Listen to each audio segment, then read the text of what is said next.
Another day, another guide video. Hello everyone, my name is Lamzes and I will try to teach you how to aim and shoot in World of Warships.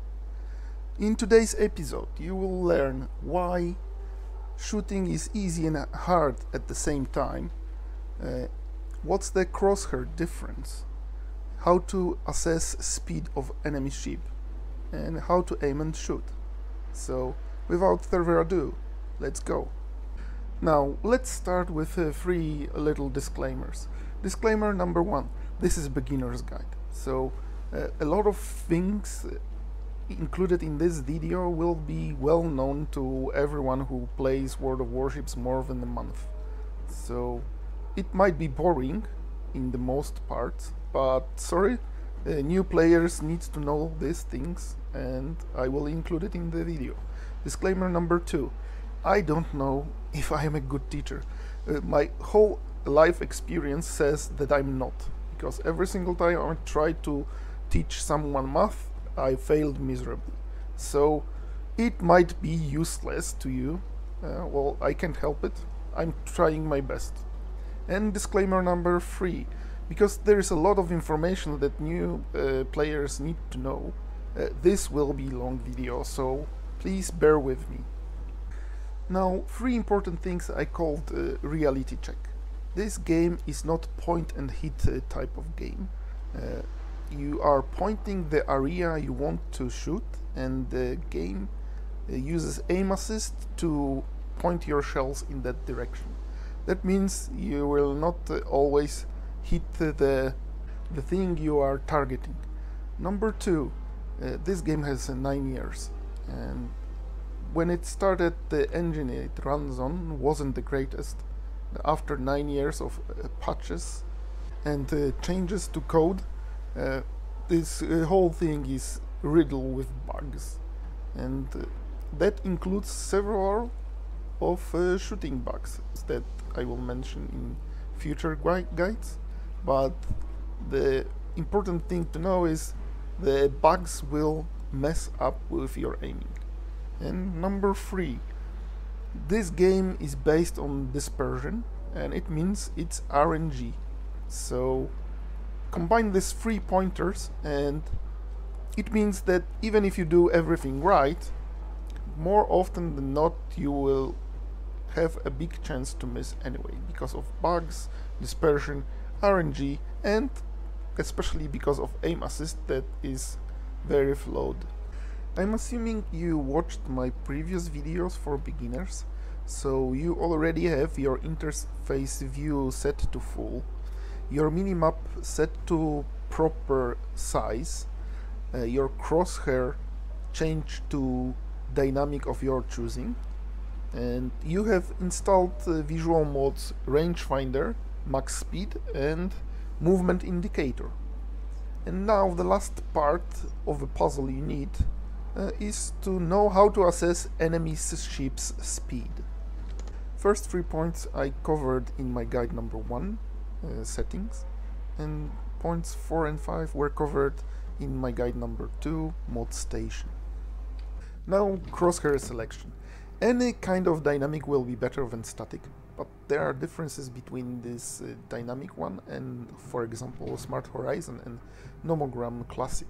So these are the differences. Both base crosshairs in the game, static and dynamic, they don't change their scale with distance. And Smart Horizon and Nomogram crosshairs, they change their scale with distance, and that's the very good thing, because they did some calculating for you, and that makes aiming and shooting easier. So that's why I recommend dynamic crosshair, one of these two, Nomogram or Smart Horizon, not the basic dynamic crosshair. I'm using the basic one because when I started this game, this was the only dynamic crosshair available, but now you've got better options, so choose one of them, not the basic dynamic crosshair, not the static crosshair, for sure. Okay, now we briefly covered the differences between crosshairs, and now you need to know how to assess the enemy's ship's speed. On your screen you've got Montana, typical tier 10 battleship in the game. It's 10.8 kilometers away from you, and if you press X, you will target it and you will get additional information. As a new player, it's very hard to determine what speed the enemy ship is moving, and that's why you have smokestacks and the smoke over the enemy ship. You need to learn how the ship looks like when it's reversing, stationary, half speed and full speed. And this is the little section of the video that shows you how the enemy ship perpendicular to you looks like at any given speed. And then you've got this little movement indication visual mod with 4 colored dots that shows you exactly when the ship is on any given speed.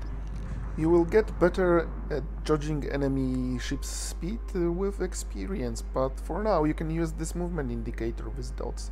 They are quite accurate and help you determine enemy speed even if they are bow on or running away from you, when you don't see the changes in smoke, and help you determine if they change the direction of moving, because if they reversing bow in, you will see this flickering from purple to red when they stop, and then to yellow when they move ahead. So that's very helpful.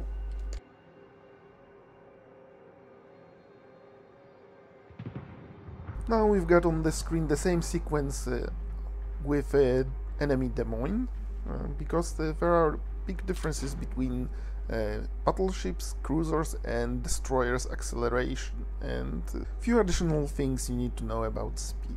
First one, every single ship that turns loses its speed, more or less. There is only few exceptions, like for example Minotaur, that has great engine power and English feature that they don't lose speed, they can speed up in turns. And the other exception is, for example, Vermont, and the situation is the same. It has so much power and so low maximum speed that can turn without losing speed. But as a rule of thumb, every single ship when turning loses speed. Another thing you need to know, that the speeds increase your turning circle.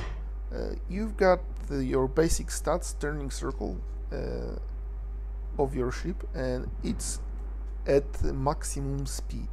So if you lower your speed, you can turn tighter. And the third thing worth to know is that every single ship when turning is drifting a little bit. The higher the speed, the drift is bigger. So you have to take this as a factor when you are aiming, and you will see this later.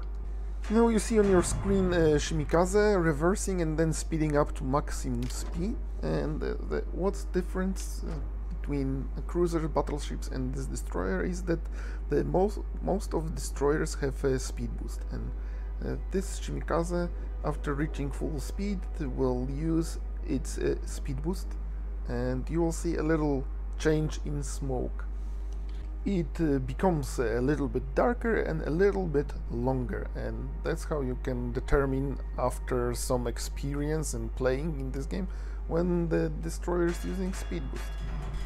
And now you've got all building blocks to start aiming and shooting. So here we go. First, what you do, you select your target by pressing X, then you press Shift to zoom in.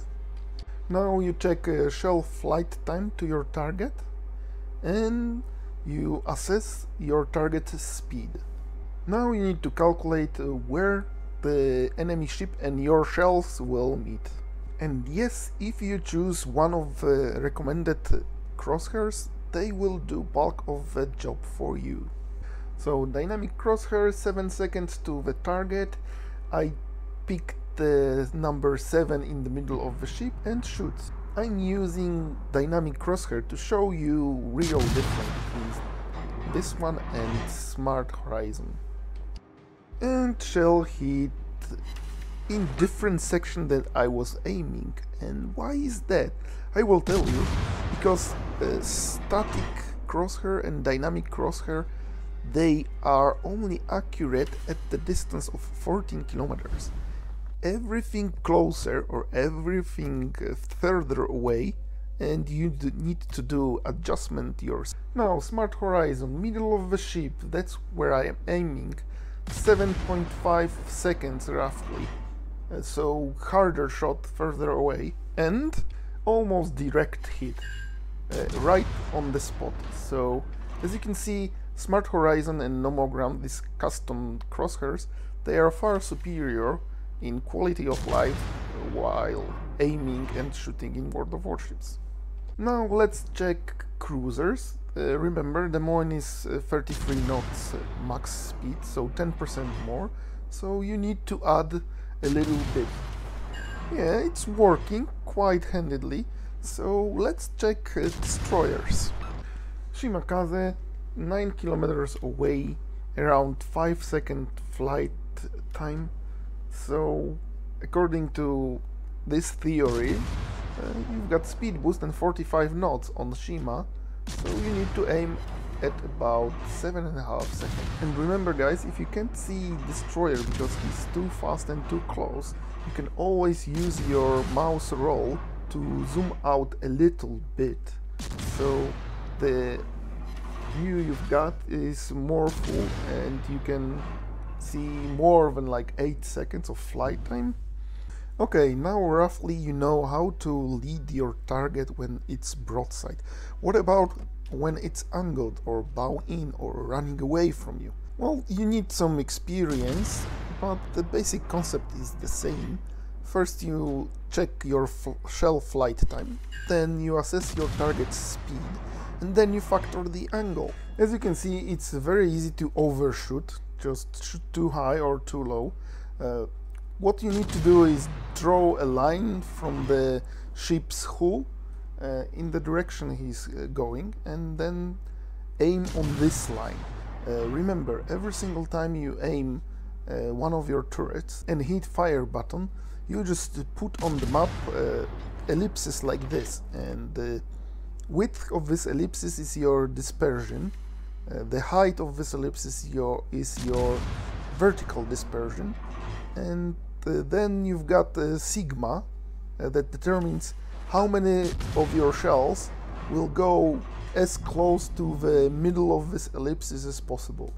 So this is how it works. Every single turret is counted separately, so it doesn't really matter if you shoot double click full salvo or sequentially every single turret separately, but every turret gets this ellipsis with its own dispersion and its own sigma. So that's why sometimes when you shoot battleships with 6 turrets, some shots go straight next to each other and some goes like shoot by some cross-eyed hillbilly. The moment ship starts turning towards you or away from you, the perspective gets disturbed. Everything gets compressed. The ship was taking 6 bars on my crosshair. Now it's taking 4, 3 and going down to 2. You can use roughly this ellipsis shape to determine how much lead the ship at any given angle. This Montana is around 30 degrees to me, and even if it's going full speed, I'm aiming only like 2 or 3 seconds in front of it. That's because of this distance compression. Now even steeper angle or bow in. What to do if the ship is just charging at you or running away from you? The rule is simple. You aim very close to its bow, but one important thing is if you see more of one side of the ship, you aim the other way. Really, there is not much more to say about aiming and leading, because everything is very simple and it will come to you with experience. I can add that the best ships to practice your aim and leading are destroyers and cruisers, because they have better dispersion in reload, so you can shoot off more often, and if you aim good, you've got better results than battleships, where RNG plays a big part of what you shoot and what you hit. Now there is a Shimakaze with steering locked on turn left, doing circles with full speed. I'm using APE, so I kill him a little bit longer, just to show you the way I'm leading my targets when they are turning. This is DD because it's the hardest class to hit, so you can... As you can see, the aim assist in the game is very good at targeting ships broadside or bow in or running away, but when they are in the turn, especially turn out and changing speed, the aiming system is really almost helpless. Okay, last few things to talk about. First one, thanks to all of my subscribers, thank you guys for supporting me. And to all of you who are watching and are not subscribers yet, please consider leaving a like, comment down below and subscribing. And another thing is, I know this video is very long and I'm sure I missed some important topics, but that's how it is. I don't know what you want to know because I'm not a beginner. So if there is something you want to know and you want me to do a video about, just ask in comments down below. This series will be long because there's a lot of things to talk about, and if you don't point me out in the right direction, I will be like a headless chicken, completely clueless in doing what I think you need to know, but I really don't know because I'm not a beginner, like I said. Okay, my last piece of advice to you is, if you are a beginner but you have someone to play with, just create the training room, go you and your friend into the training room with 2 destroyers and play one-on-one duels. Because in the random battles the most important thing is your ability to hit the target that is spotted. If you can't do this reliably, you will be almost useless to your team. Almost all footage you can see on your screen was taken in training room with my mate, so use it because this is a good way to practice one-on-one when you have no distractions and you fight only one target and you can choose if you are spotted or not, because you can do whatever you want in training room and it doesn't cost you anything and everyone can do it. The next episode will be about ammo types and when to use them, so if you got any questions, please put them down below in the comment sections. And thanks for watching and see you in the next one.